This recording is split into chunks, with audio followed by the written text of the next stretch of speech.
बाबर गात कष्ट मंगलानी रोद ठागी कन्या संगत सीमा दरानी लड़लो वस्ता हरे गारी चिमट सूरतानी दियरे संगत मावत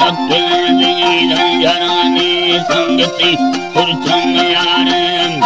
परमाहंसानी संगति दासुन यारे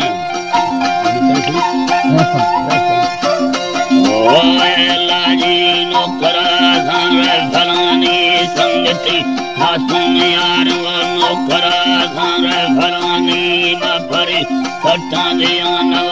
कवि कन्यानी दियरे सट्टा दिया कवि कन्यानी लिखेगी सुगण कलाते फकीर पत्थर जरानी पत्थरे वालन बंदम कठड़ा दुर्ग फलानी यत्मा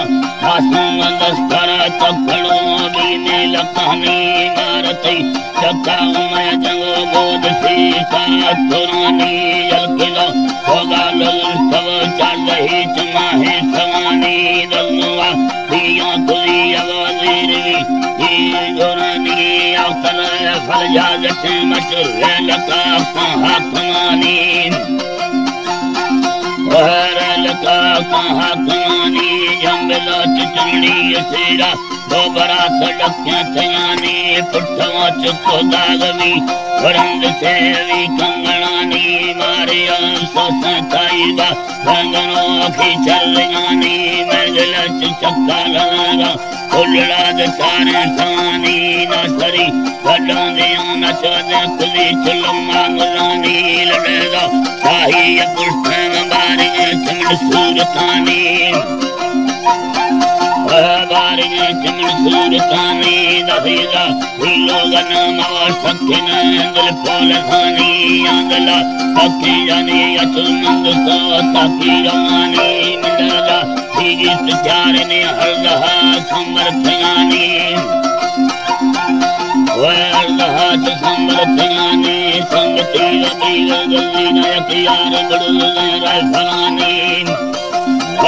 लाजिमाना महाला सैनियानी लाजी वो यार बड़ुल फलानी दंगलो लाजी वो यार बड़ुल जरानी सट्टा दियाना तकदी जरानी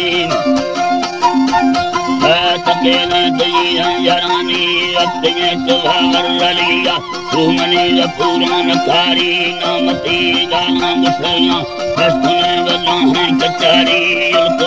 कमल ताया बाबलों मुसा हस्तकारी बुद्धि फुल मरी बोल भांग मेरे मजारी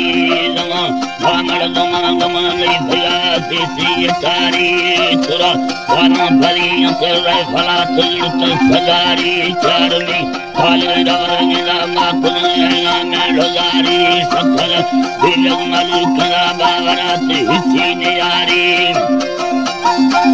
वैगारलो दे सीनियारी मां काठलो चुबान लकीर से साधना लक्ष्य हमारी काठना चुन सागरिया बजला ना तापतारी हाथला चुना है परिया विगला ना मालूमारी नी हवा भटंगलों गमी दंगलो चिसमान गारी कागलो सुचमदंगलो डोगे बेड़ा कलारी वसिंग चुला के कमर बन भटना चिया जंगगारी मकर कोमल लड़ी आओ टोकला चुना सोहरिया मासूमी रकतना नचंगस्तो चुलना दुनिया नसलो भागव हवा मरकड़ो बरात करता तिलिया सुरसर वसीरा मतुर